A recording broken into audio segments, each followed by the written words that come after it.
This video discusses how to net capital losses and capital gains for individual taxpayers.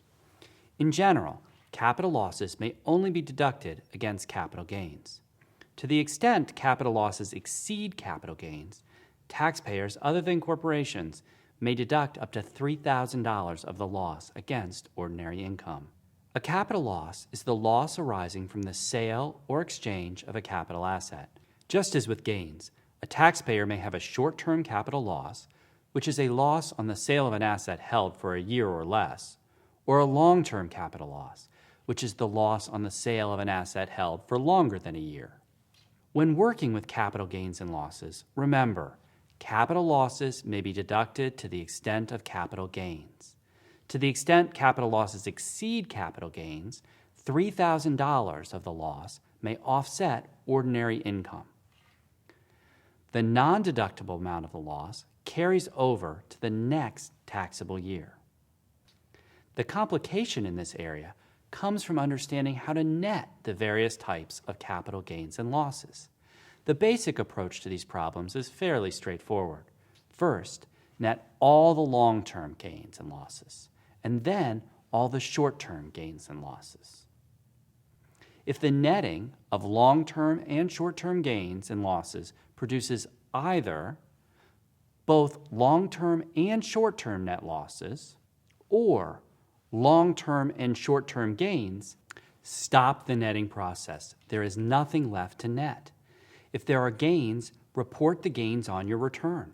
If there are losses, take up to $3,000 of the loss against ordinary income and then carry forward any remaining losses. As we will discuss later, to the extent some of the losses are short-term losses, the statute treats the carryover amount as short-term first.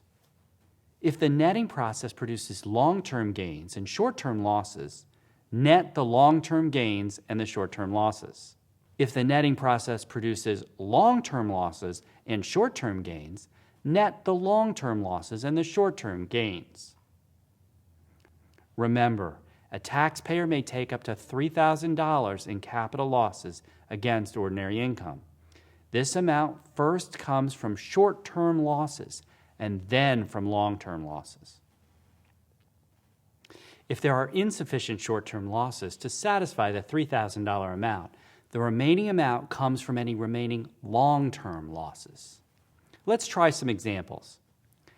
Assume that a taxpayer has a long-term gain of $2,000, a long-term loss of $5,000, a short-term gain of $7,000, and a short-term loss of $2,000. Netting long-term gains and losses produces a $3,000 loss, and netting short-term gains and losses produces a $5,000 gain.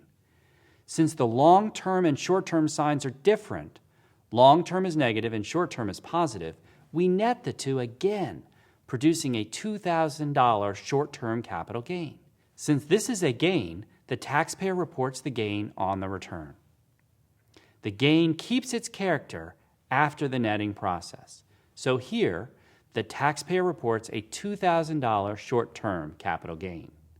Assume instead the taxpayer has a long-term gain of $10,000, a long-term loss of $15,000, a short-term gain of $5,000, and a short-term loss of $1,000.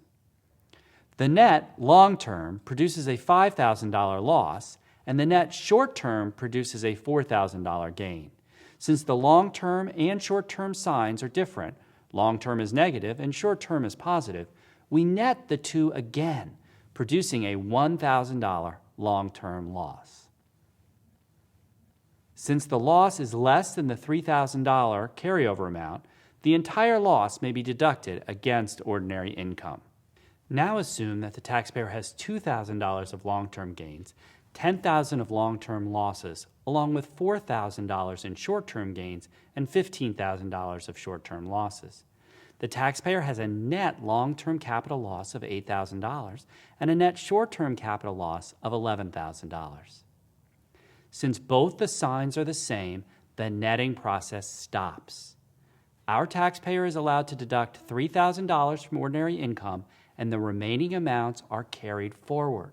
Since long-term and short-term are not treated the same, it is important to know the character of the carry forward amount. The code tells us that the $3,000 that may be deducted from ordinary income comes from short-term first. Intellectually, it's probably easiest to just think of the $3,000 as coming from the net short-term loss. This is what happens. But unfortunately, the language in the code does this in a more complicated fashion. It does it by adding the $3,000 amount to the short-term gain. Under Section 1211B, the $3,000 bonus amount is added to short-term capital gain.